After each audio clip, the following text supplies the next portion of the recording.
Welcome everyone to our ESWN event, Academic Application for a Faculty Position in the US. I am Karin Ardenbreyer, together with Remat.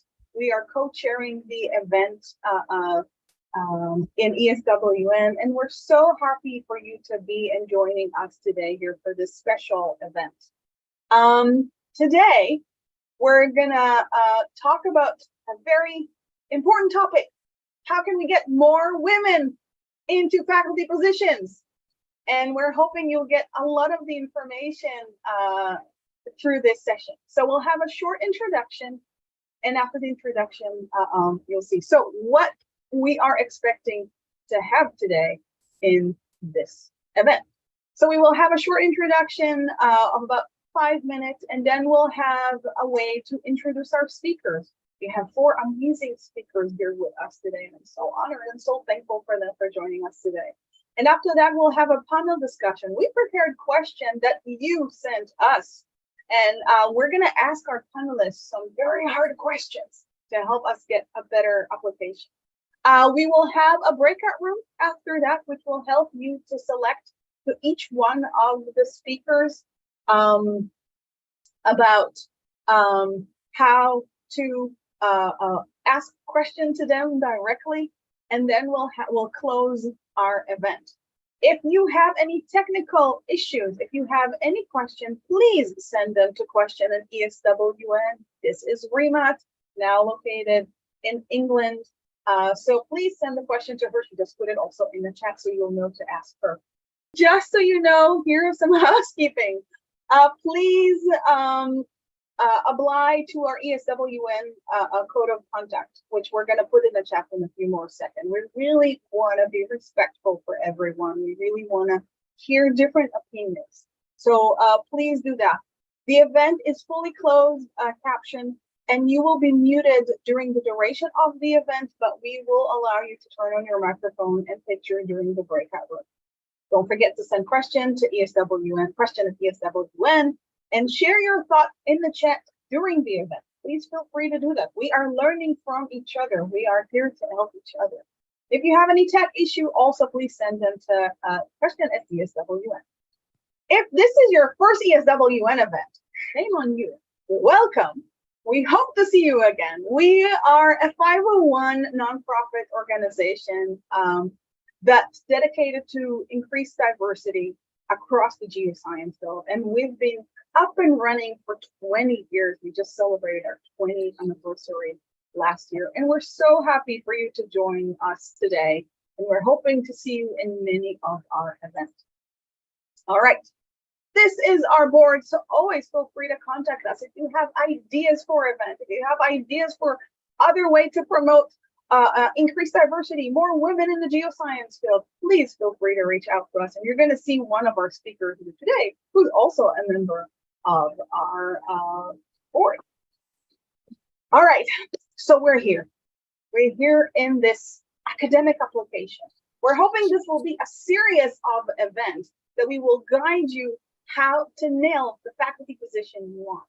And we are focusing on the US because it might be different in other places. The process itself could have some similarity, but also differences. And today, we're gonna learn about how to apply to a faculty position. This is only the first step in the process, just to send out your application. So what does this application contain? When you find a place to apply to, and I'll give you a short introduction, but then we're going into detail with our speakers. You have to have your CV ready. You have to have a cover letter, which I'll talk about in a second. You need to have a research statement, a teaching statement, and in some institutes now, we see also statement of diversity. Please be aware that it takes some time to prepare all these documents. So don't think about, oh, there's a job application and oh, it ends next week, I can do it. It takes some time. What does this package that we like to call it contain? The cover letter, in most cases, needs to be up to 2 pages. This in several institutes will be the only thing that the committee will read as a first. It needs to contain an opening paragraph where you explain your interests and talk about you, who you are, what's your background, where you studied. And then it basically summarize your entire package. You talk about a summary of your teaching experience, and what you want to do at that institute, about your teaching or research statement. You can talk about your service, your leadership. This is basically the letter that highlights you. And some of our speakers will be able to talk about those things later. Research statement and teaching statement are also very crucial. And there might be differences between a teaching institute and a research institute, and we will touch about those things in our event today. Research statement should not be more than 5 pages, at least for a research institute. For a teaching institute, you might not even need it. And you basically talk about your past experience and your vision as a coming up professor. What research would you like to do? Teaching statement talks about your teaching philosophy. It might be longer for a teaching institute, shorter for a research institute, but still the important component should contain your teaching philosophy, your teaching and mentoring experience, and your vision for the university. Where you're thinking, you're bringing something new for that institute as a professor who's going to teach, and if going back to the research, also for the research. Please don't forget that you want to change some of the stuff from application to application, mainly where you send data to. I've known people who send for one institute but forgot to change the name of the institute. So be careful. All right, this was very short, very, very short summary of what this application package contains. And as I mentioned, this is just the first step, because after this step, we're hoping you'll be able to get to a Zoom call, on-site interview, then negotiate. We are hoping to have events that take you all the way through the path until nailing your position in ESWN. But if you have ideas for other events, please contact us. Let us know what ideas of other events you want or need. We're here to serve you. All right, we are ready to start. I want to introduce today's speaker, and each one of them will have a few minutes to tell us about yourself. So we have Jennifer Kaiser from Georgia Tech, Myra Orla Merced from University of Wisconsin-Madison, Neo McAdams from Texas Tech University, and Madeline Marshalls from Murdering the Institute, all beyond college. And Madeline, feel free to correct me. All right, we are going to start with Jennifer Kaiser. Jennifer, feel free to unmute yourself and tell us about you. Yeah, hello everyone. You don't have to read that big old paragraph there. I'll just tell you a little bit about myself and my application process for faculty positions. So I'm currently an assistant professor at Georgia Tech in the schools of Civil and Environmental Engineering and in the School of Earth and Atmospheric Science. I started in 2018, so I'm still relatively new. I did my undergraduate degree at a small liberal arts college in Ohio in chemistry. And then my graduate degree was also in chemistry at University of Wisconsin-Madison. And then I did a postdoc at Harvard. So I decided to start applying for faculty positions in the second year. I guess at the beginning of the second year of my postdoc is when I started looking. And then I was putting applications out halfway through that second year. I decided I was ready to start applying for the faculty positions based on, the funding on the project I was on and how far along it was on. Just one little short postdoc project. And, it's also a function of my advisor who was ready for me to move on as well. So I put together only 10 applications in total. They were all very targeted. So I spent a lot of time tailoring especially my teaching statement to the schools that I was interested in, and putting together one research statement, but tailoring what specifically could I do in different schools. I'm an atmospheric chemist, so different areas have different questions that you might be able to address. So that those schools had a variety. They were mostly research institutions, though one PUI, primary undergraduate institution as well. Sort of trying to look for positions also as part of a dual two-body problem search. So that dictated also where I applied. So the position I ended up in now is not in chemistry, even though that's all of my training. It's in environmental engineering. And I did apply to, schools of, do you think geology was one of the weird ones? So I think one of the things about looking for faculty positions is seeing yourself in different roles and knowing that the school you come from might not necessarily be where you have to end up as well. Yeah, I'll let someone else introduce themselves now. Thank you, Jen. And that, I think the last statement was a very important one. All right, up next, we have Myra. So Myra is coming is a brand new assistant professor. And I'll let Myra introduce herself more. So as Karine mentioned, my name is Mayra Oyola Merced. I am, it says here, I'm a research scientist, but this is where I'm coming from. It's been 2 months since I've started this journey at the University of Wisconsin-Madison. So I am a brand new assistant professor at the Department of Atmospheric and Oceanic Sciences. So I was one of those professors who went all in their first semester. So I do have a grad student already. I have 4 undergrad researchers and I'm teaching a class. So it's been a very interesting change of pace. Not that I wasn't really busy at JPL before. And we'll talk about that later on, about how that experience at JPL and in my postdoc previous to that allowed me to develop the skill sets that I'm using now in academia. So a little bit more about me. I am originally from Puerto Rico. I did my undergrad at the University of Puerto Rico, Mayagüez. So my background is in theoretical physics. And then so it happened that I started taking atmospheric sciences classes because, as you all may know, Puerto Rico is always getting impacted by severe weather and hurricanes. So I really wanted to learn more about how I could apply physics into that world. And that led me to do a field campaign. And from that field campaign, I actually got recruited into grad school. So I did my PhD under the advisement of the now NCAR director, Dr. Everett Joseph at Howard University.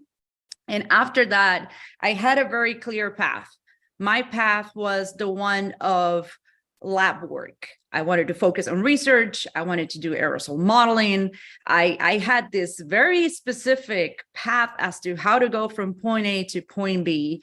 And I did that, and I worked on building myself. And Karine, if you can go into the next slide, I think I'll cover some of these questions, like why would you go into academia and how do you know if you're ready?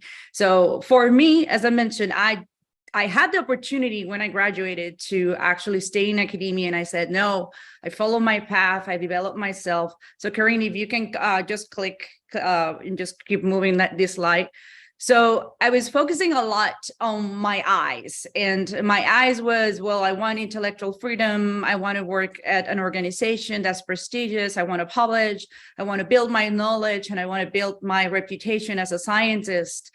But as I moved forward, I started working with students, and I had an empty part of me, to be honest. And even though I was pursuing all these things, I really didn't feel like I was really fulfilling all the boxes in my life. And for me, when I started working with students, as a matter of fact, one of my students is now a postdoc at JPL in the same office where I was. So just seeing that transition, or seeing how I could impact, and Karine, if you can just click in the next, how I could impact students, how I could mentor, how I could influence what they were doing. And so for me, everything started to move from that I to that day. And at that point, I knew that I was ready to go into the academic world.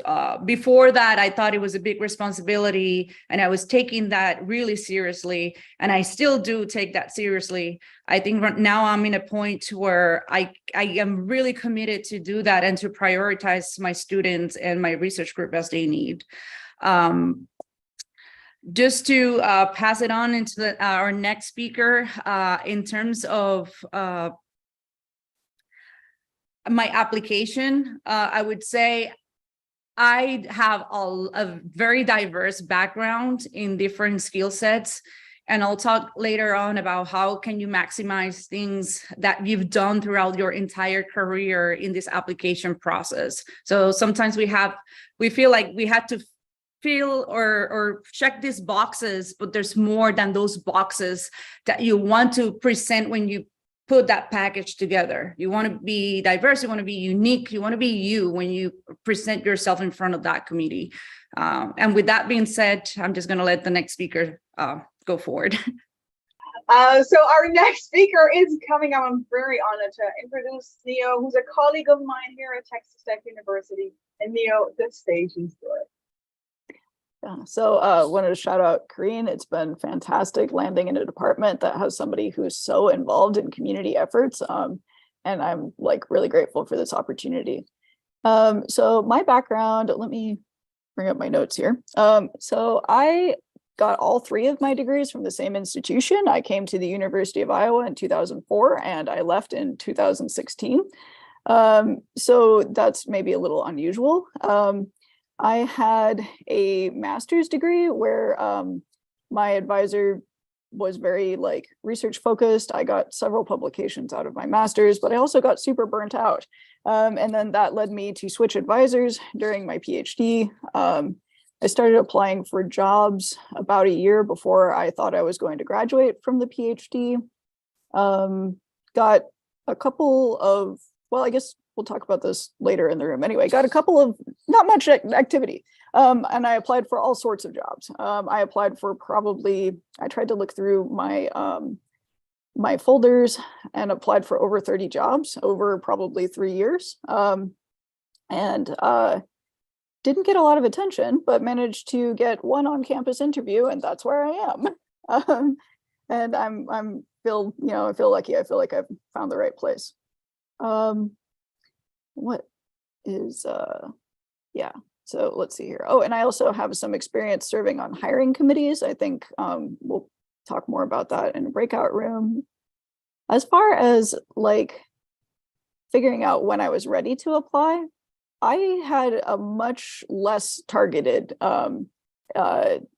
My plan was see a job and apply for the job because I figured casting a wide net was my best option, especially because coming out of my PhD, I applied for some postdocs, but I didn't land a postdoc.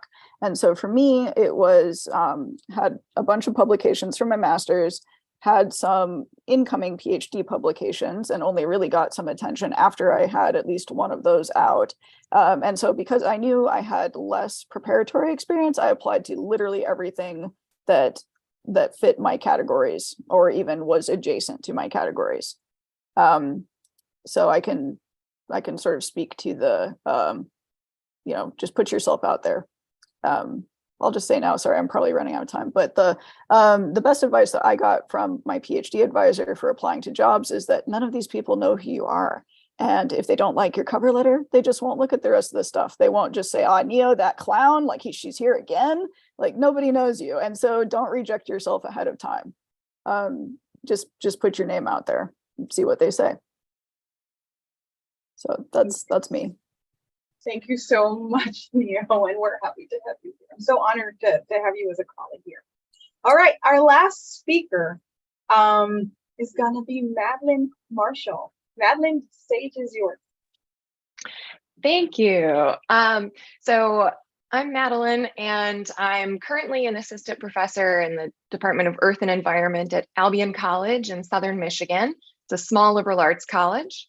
I got my BA in geology at Macalester College, another small liberal arts college. And I just had a great experience with undergraduate research, and it was kind of propelling me forward. I went straight into my PhD at the University of Chicago, and I spent 6 years there.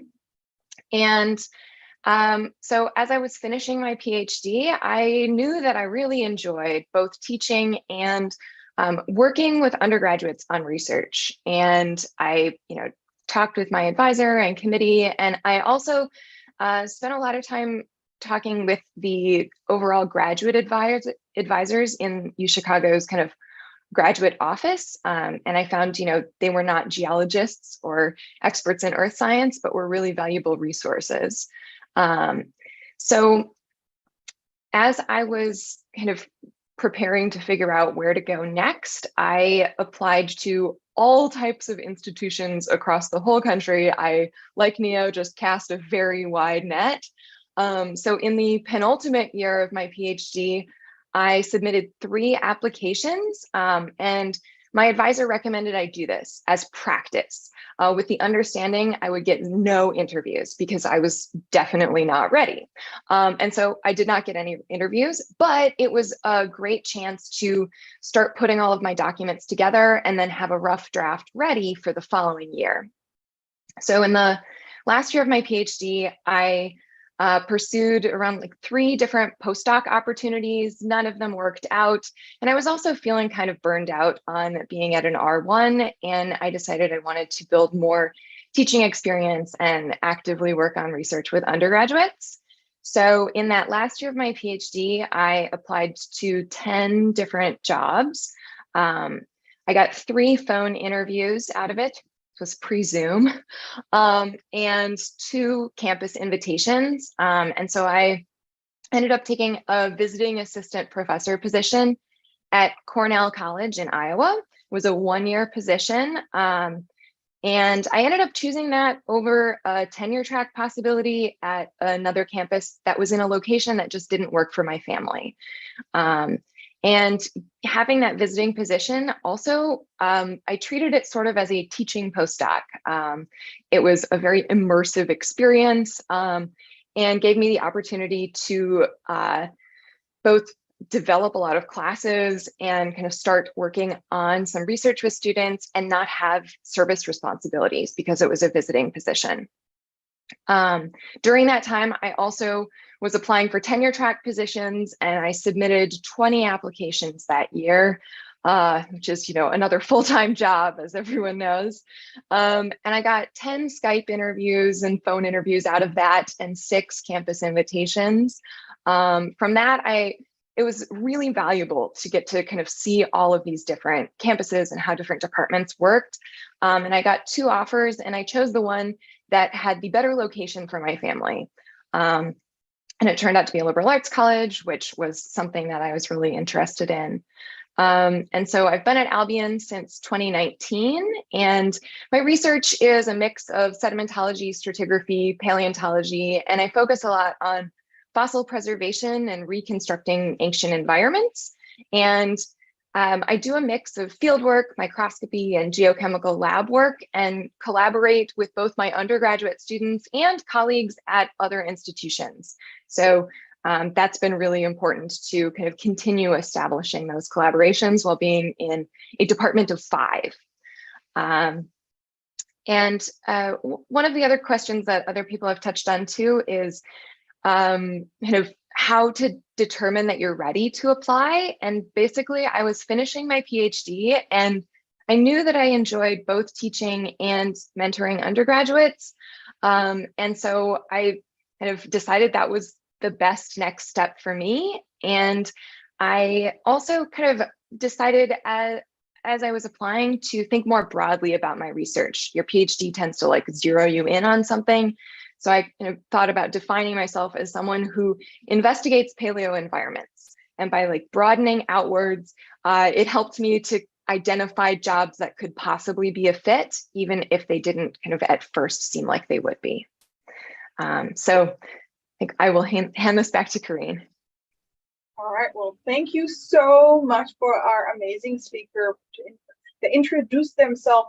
And we're gonna go now and ask some very hard questions. It's some information that can help us to help you moving forward. So you sent us a lot of questions, so thank you so much for doing that. We took your questions and we try to combine them, and we're gonna go over some of these questions now. But don't worry, if we didn't ask your question, you will have opportunity to have a close interaction with our speaker later on in our breakout room, and you'll be able to ask them. We will post the question in the chat just in case. And again, remember, we will be able to see them later on. All right, I'm going to ask our first question. Now, keep in mind that some of our speakers here are from research institutes and other speakers are coming from teaching institutes. So we're hoping to get the full screen and the difference between them. So our first question, how should you make your application stand out? teaching university versus research university. So we have two panelists who are going to answer that question. And the first one is going to be Myra, who's going to give us the perspective of the research institute. So Myra, how should you make your application stand out? So during my intro, I talked about this concept of staying away from those standardized boxes. And I think that's really important when we go through our application. We all know that we're competing with people that are exceptional. Just assume that everyone that's applying to that faculty position has the minimum requirements to apply and to get that position, just as you are.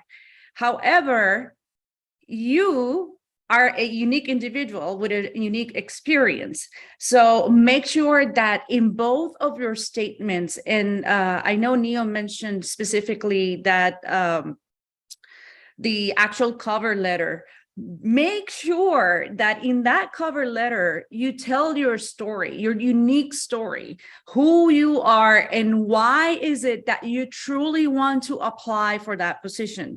And that's really important. And one way to do that, obviously, you want to tell your story as yourself as an individual, but you also want to look at the department that you're applying to and look at specifically what areas are already covered by the other professors and where can you bring new knowledge, new expertise, new energy. What are the weaknesses of that department that you're able to help become strengths? So yeah, do that research in terms of knowing who's there, what are they doing, what they're bringing into the table, and be honest about yourself. Just tell your story on that cover letter. And I think that will be the very first step, at least for you to get noticed and get that second stage, which is the interview. Thank you so much. Madeline, would you like to give us your perspective on this? Yeah, so as I mentioned, I'm at a small liberal arts college, which is a particular type of teaching focused institution. Now there are other types, but I think one of the big things that I would say, and I've been on a hiring committee while here as well, is that most people with PhDs are coming from an R1, and you need to make sure that you clearly explain in your cover letter how and why switching to a teaching institution is right for you, and how you are going to essentially overhaul your career to kind of fit into that environment, because it's very different. You also need to make sure that you clearly understand the mission of the college and the department, because teaching institutions tend to have smaller departments and every single hire is crucial, and you need to make sure that you are going to kind of completely fit what their goals are. And if, for example, in my department, and if we have clearly made our mission sustainability and environment. And so you're not going to be a good fit if you're kind of talking about like resource extraction. And so, you know, you can think about like that might be your background, but where are you going next? You know, clearly you need to be able to demonstrate that you do have teaching experience and specific examples of work you've done with students. Undergraduates is an ideal way to provide examples, but if you've only worked with grad students, maybe you know other people in your lab, provide specific anecdotes. That kind of, as Myra said, telling your story is really important. And so bringing concrete examples of teaching, and also kind of ways that maybe you've brought research into your classroom is ideal. At teaching institutions, there isn't always as much opportunity for making research a separate thing. And so really thinking about how you can unite both of those missions is ideal.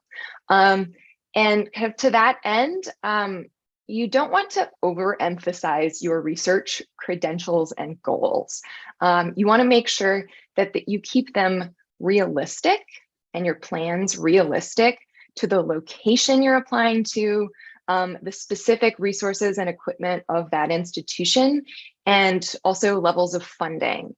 Because if you don't propose something that's realistic in those parameters, the hiring committee is going to look and say, oh, they probably don't want to be here. And then another thing to emphasize in your cover letter and the rest of your application is what types of inclusive teaching practices you use. So go beyond what you have learned perhaps in pedagogy courses and really provide anecdotes of how you make your classroom an inclusive place, and also how you make your research inclusive for students of all backgrounds and experience levels. All right, thank you so much. I want to highlight before we move to the next question that you're hearing perspective from application, but also several of our speakers sat on committee. So you're gonna get to see some of those small anecdotes as they're gonna answer some of the questions. All right, our next question, we're gonna hear from Neo, and then we're gonna hear from Myra. And our question is, how to sell yourself when you are still inexperienced in certain area. For example, you have little or no teaching experience. How do you sell that, and how do you convince the committee member that you're good for that position? Or you don't have an independent research experience yet, and you're applying for an R1, or even for a teaching institute. You would want to show you have some ideas. Neo, how would you sell yourself on that? How did you do it? I think that actually a lot of what Madeline said touched on this as well, which is excellent. So I had very little teaching experience whatsoever. I was a TA for 2 years of my entire 7-year grad school career. So as a TA, I wasn't creating materials. I was just teaching labs. But I still had the course evaluations that talked about how students felt about me as an instructor. Those were valuable. And I was able to emphasize my philosophy, because I really did have a wonderful time teaching those labs, and I wished I had more teaching experience. So instead I focused it in my teaching statement on a philosophy of, what I have is lab experience. But from that, I can say, here are things that I found in the classroom that worked. Here are things I'd like to do more of. Having sat in on all the lectures that I TA'd for, I've seen people teach a lot, and found what speaks to me, what are techniques that I would like to use. So I think that as long as you can provide a concrete philosophy, these people also have your CV. They can see that you were a TA, or you had a postdoc that didn't involve teaching at all. And ideally, people on a hiring committee, I know that I'm cognizant of that, they will look at your CV and determine whether your statement sort of fits that same level. So you don't want to overemphasize, but also if you just don't have that much experience, that's okay. It's not mandatory. There's no one way to become a professor.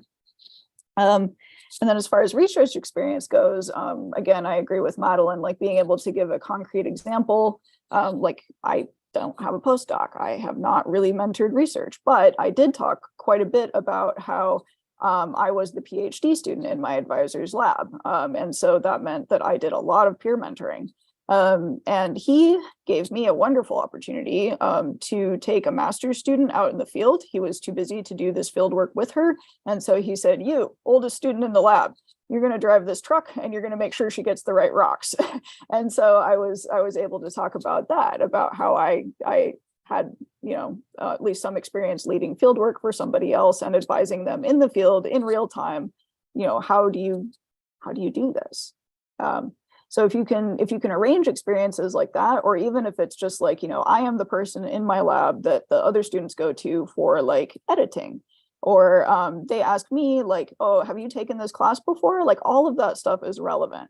You engage with people in a peer mentoring fashion all the time, probably without even thinking about it. So that's what I've got on that. Thank you. Very good examples. Myra. Well, I'm going to add to that something that I heard at my own department now that I'm a professor, and it was that when the committee is looking at people, sometimes they're not looking at people who are teaching already, or they have X or Y number of publications. Meaning, I mean, that's important. If you have that, bring that up front. But the reality is that as an assistant professor, you most likely are going to lack some of that because you're starting your career, right? Or maybe you chose a different path and you're coming from another environment like I did. I came from the government. So make sure that more than just showing that you have done something, show that you have the capability of accomplishing the mission of that department. So for example, I am in a heavy research institution, R1. My department, it's known to be the birthplace of satellite meteorology. So showing that I had the ability to write proposals, to lead research, to write papers was really important. So even before you go into the application process, make sure that you take some time to look at your skill set, do a skill set inventory, do a strength inventory. And you will find out that there are things that you are doing that will be in alignment with what that department needs. For example, my example, I have been in numerical weather prediction centers, so I do have experience in modeling, which is something that other professors don't have because they have been in there the entire time. Code work, all the coding that you've done before, if you helped done any satellite retrievals or any technical, some sort of transition, even if you helped, that's something really important for you to have. When it comes to the experience in teaching, which is for me, was something that I was a little nervous about because again, all my entire career has been around research. So one thing that I found useful was just mentioning my mentorship experience and my interactions with students before I got here. So, and also specify at what capacity. Sometimes even voluntary work. Sometimes we volunteer and we're helping students on the side. That's important because it's showing your commitment and your ability to do mentorship. Have you supervised others? And that's another thing too. At JPL, I was a deputy director of an office and I was working with people that were professionals, but I demonstrated a capacity to run an office and to interact with other people. And that's something that you can transfer into academia. So be mindful of those skill sets and experiences that you have. Just sit down and think about them and how you can put them in a way that's attractive to whoever's evaluating your package. Thank you so much. All right, we're moving into our next question, and we're going to hear from Madeline and then from Neo. What is considered a good CV? How many publications you need to have in order to apply for a faculty position? Are you expected to have amounts of publication, an H-index number? What are your thoughts about that? Madeline, what do you think? What did you have? Yeah, so, emphasizing again, I'm at a small liberal arts college, and that was also the type of institution I was a visitor at. At a liberal arts college, when you're applying, I would say publications are not completely necessary. That's not the part of the CV that's going to be focused on most. A couple publications are helpful. I had 2 at the time I was applying. And honestly, from sitting on a hiring committee, I don't even remember how many publications any candidate had. That was not what we were really interested in. So, those numbers are maybe not super important when you're applying to a teaching institution. But if you can demonstrate that you have successfully mentored research, that's wonderful. That's going to be more of what your job is. And showing that you have work in progress with future plans, so that you show that you're going to be able to carry forward your momentum. You have plans to publish, of course, that is going to be part of your tenure and promotion requirements, but at a much lower level than at a research-focused institution. So I would say that not the number of publications or your publication record, but a plan for success in research at a teaching type institution is going to be the most important part. Thank you.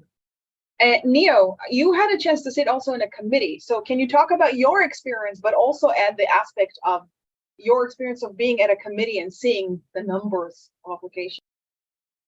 Yeah, so I guess I'll talk about the committee part first.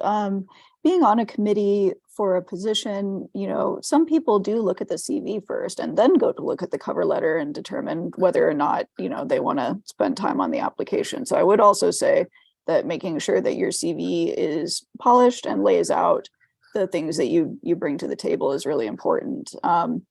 Because, I've only been on committees that are hiring a new professor, not hiring at a established professor level. So that's probably different. But again, like something that I definitely tried to keep in mind is that the record should be a good match to like the experience that the person has, and everybody starts somewhere. And so if you are a brand new graduate, there's less expectations than if you've had a postdoc, or sometimes candidates have had multiple postdocs, visiting professor positions, things of that nature. And also, I think that there is at least some understanding that, if you're in a visiting professor position, which is a teaching position, you might be really busy and not able to get all of your PhD published yet. And that's something that you can put in your letters that says, I've been teaching, I've been building my experience here, I'd like to keep doing this, etc. I've published, one of my PhD chapters, and I have others in preparation, because it says I have a plan. For me personally, I had a slew of publications out of my master's, hence all the burnout. Seeing somebody who is able to publish something from their master's, that's generally a good sign, but it's certainly not mandatory. For the PhD, I personally didn't get good attention to my applications until I had at least one publication that was, I don't remember if it was in print or when it was something beyond submitted, is when I started to actually get attention to my applications. And so I think that I would say that that's probably pretty key, because it says that you are bridging that transition from being a student to being a colleague, basically. It indicates that your research has a level of maturity. It indicates that that you've got research of peer-reviewed quality. And I think it's generally kind of a bona fide. I wouldn't say it's mandatory, but I think it would certainly help for research-oriented positions. And if you've got a postdoc, having at least 1 to 2 pubs out of your PhD would be great. Having pubs out of your postdoc is an excellent sign, but of course not everybody is in the same position there. Some people never publish out of their postdoc, which, looking at CVs, I do find that a little weird. But everybody has a different experience, and that's something that you can address if you feel necessary in your written materials. All right, thank you so much, Neil.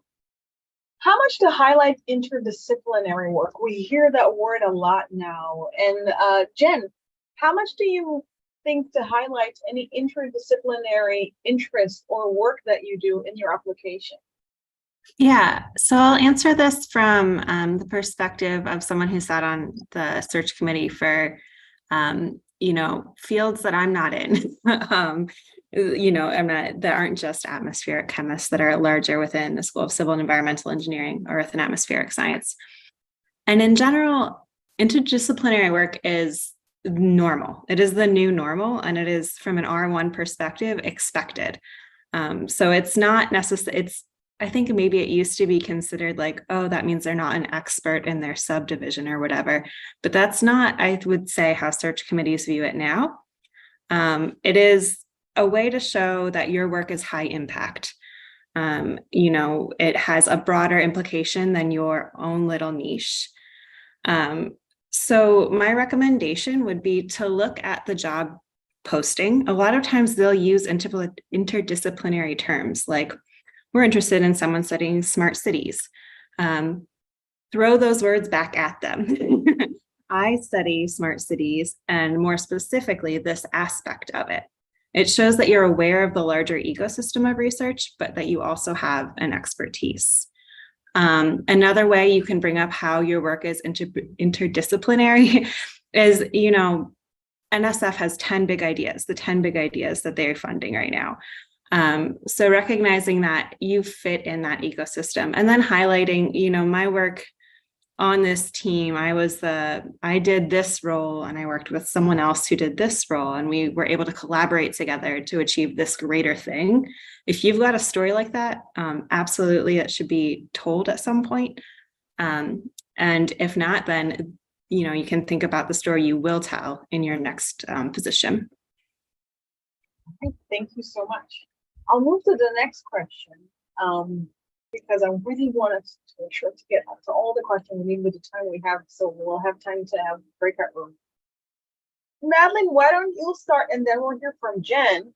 What information should you highlight in your cover letter? We heard that some committee only look at that and other look at the CV, but if some of those people will only look at your cover letter, what information should you highlight? And I know Myra touched base about this earlier, but Madeline, what should you highlight in your cover letter in a teaching institute?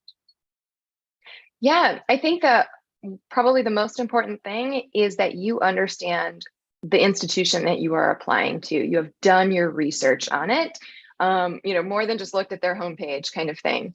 So if you can offer specifics about how you relate to the specific institution and location, the place that it exists in, that is really powerful. And it's going to make the committee kind of step back and say, oh, like they actually want this job. They looked into us more. And you can also offer examples of how you personally relate to the institution, whether it's the type of institution, the location, how your research or your teaching skills might kind of mesh with what exists already. And in your cover letter, you can also kind of hint at, or not hint, but provide a short but explicit example of how you might develop a new research direction or a course that is location or environment specific. So really already situating yourself as if you are at that place. And then also something to take seriously and include in your cover letter is work that you've done on inclusive teaching and research practices with specific examples. I would say that's absolutely essential. Thank you so much. Jen, can you give us your perspective from a research institute? I think it's really helpful if you can sort of define yourself in some specific terms. So like, I am a atmospheric chemist. You want to make sure that after the search committee reads the cover letter, they have an idea. It's very clear, like, oh, that was the one who fill in the blank. And it's not vague, like, oh, here are the list of awards, like that was the one who got the NSF GRFP. Like that's not as memorable as like the person who does this or who is this. And to recognize that for these broader postings, you're an advocate for your whole field and that they might not know your field specifically very well. Thank you. In the last few years, we've been hearing a lot of institutes that are asking DEI document. So what makes a strong diversity and inclusion document? What information should you put in? Should you put some personal information in? Should you focus on future? We're going to hear from Myra, and then we're going to hear from Neo. Myra, what's your perspective on it? Did you had to write such document when you applied? Tell us about your experience. Yes, I did. And as a matter of fact, University of Wisconsin-Madison is huge on DEI activities and statements in everything, and not only DEI, but DEIA. So don't forget that accessibility. They even after you get hired, they take it very seriously as how you accommodate your students in your classroom, which is something that I was really impressed and I'm very proud of the university so far with the work that they've been doing.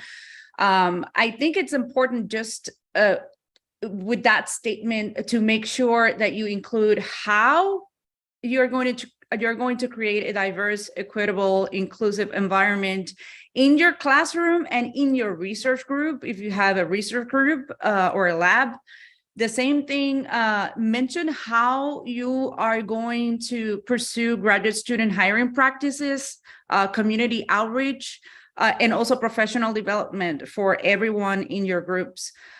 Make sure that you have inclusive environment, inclusive wording in that statement, and also that you have specific examples as to how you're going to apply that into your specific field and department.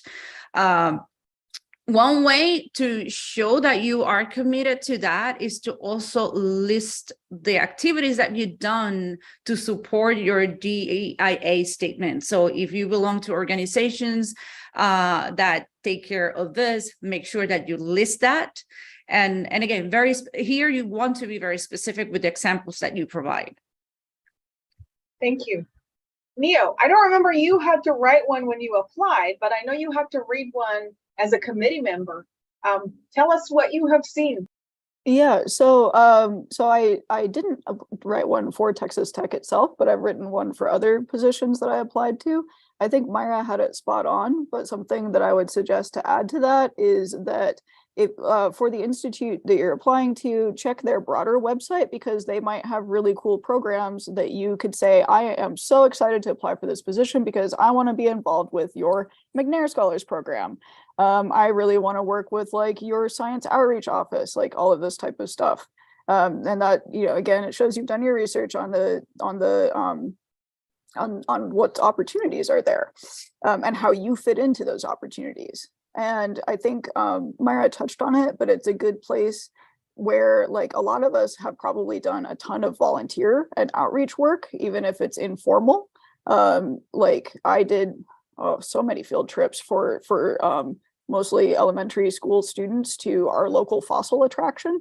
And it's a place where you can say, to the extent that I have had opportunities to contribute to DEI and A, here is a concrete example of what it is. And then as well as here's the philosophy that these experiences have helped me build. And here are these institutional opportunities that I've identified from your website that I'm really excited to be in. And, I anticipate contributing in XYZ ways.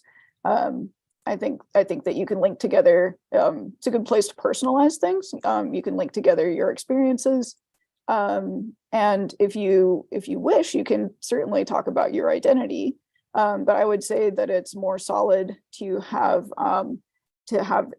non-identity first, and then perhaps finish up with, as a member of X group, I also feel this personally. This is a motivational factor for me. Thank you. All right, we really want to try to have some time. Also, we've been getting some questions from the audience, and we want to try to get to some of them as well. So I want to ask the last question to our committee members, to our panelists here in this event, and I'll open it to each one of you who would like to tell something about this.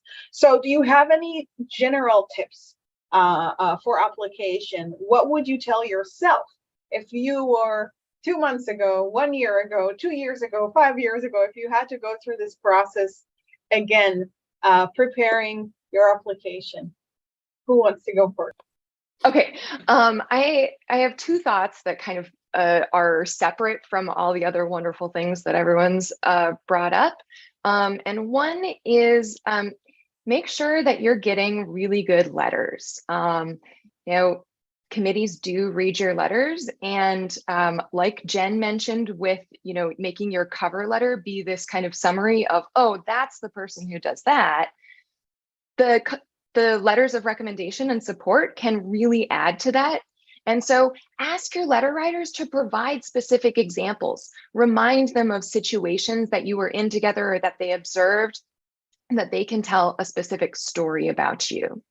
And then my second point is to remember that departments that are hiring, they're looking for a colleague and a teammate, not necessarily someone who's a star in every area.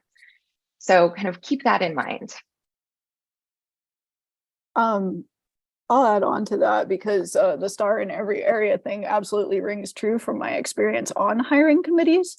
The search that I was on, we had a pool of applicants that included somebody who was in a Stanford postdoc, who had an astronomical H factor, all of this stuff. We didn't interview that guy. He doesn't fit here. And so we can't afford his startup. And so all of that are very real considerations. And so that's, again, like to echo back to what my advisor told me, don't rule yourself out, because sometimes what they're looking for is actually every time they're looking for, it's the person who's the right fit. And it's not necessarily the shiniest, fanciest person. And sometimes the shiniest, fanciest person gets ruled out. But also, you are shiny and fancy, and your cover letter and your statement should reflect that. I would say also some advice from the other side, from the search committee side, is that we want to be excited about your topic. So again, it's not even necessarily that you as a person, but you are also saying, like, this area that I'm doing is the future. And you have to really be clear that it's separate from your advisor's work. You're at the forefront. You're going to lead it in this new way. So it's not just, again, about selling yourself, but selling your science. And sometimes if you think about it that way, it's less intimidating. Myra, would you like to add something to the discussion? Yes, I think I want to bring back into that conversation of being the right fit for the department. And it's important not just from the professional side, but also from the personal side. So even sometimes highlighting some things that you do that are not necessarily academic, but that may be a good fit for the department are good. People do look at that. How is that person going to improve the department? And it's not just research based. I mean, if you have a bad coworker, that can have some repercussions down the line. So they are looking at that stuff too. Okay, thank you so much for this amazing perspective. We have small amount of question that came through the chat, which is great, but there's one question that I want to highlight, because I remember we also got it from several applications. If you're an international and you need to apply for a position and you're here in the US, or you want to apply for a position in the US, should you even do it? Anyone international who would want to put that perspective? I think, Myra, you're the only international person. Would you like to tell about your perspective on that? So I may be international, but I do have the advantage that I am also an American citizen. So I'll tread carefully, because I know the experience with some of my friends on that topic.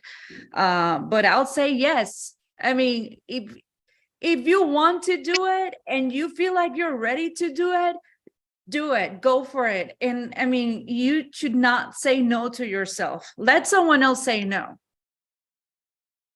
I totally agree. I mean, I'm an immigrant, and yes, apply. If you want to come and work anywhere in the world, apply. Don't cut yourself short. Neo, I feel like you want to say something. Yeah, so I wanted to say, like, so some positions that I saw, I know they specifically said you must be authorized to work in the US. Others don't state it. And for ones that don't state it, I would bypass like the search committee contact. I would just contact the university HR, because they're the people who should be listing this stuff on the application. And increasingly, like, the applications go through the main university hiring portal. So there may even be like an FAQ. There certainly will be some contact of somebody who can tell you for sure.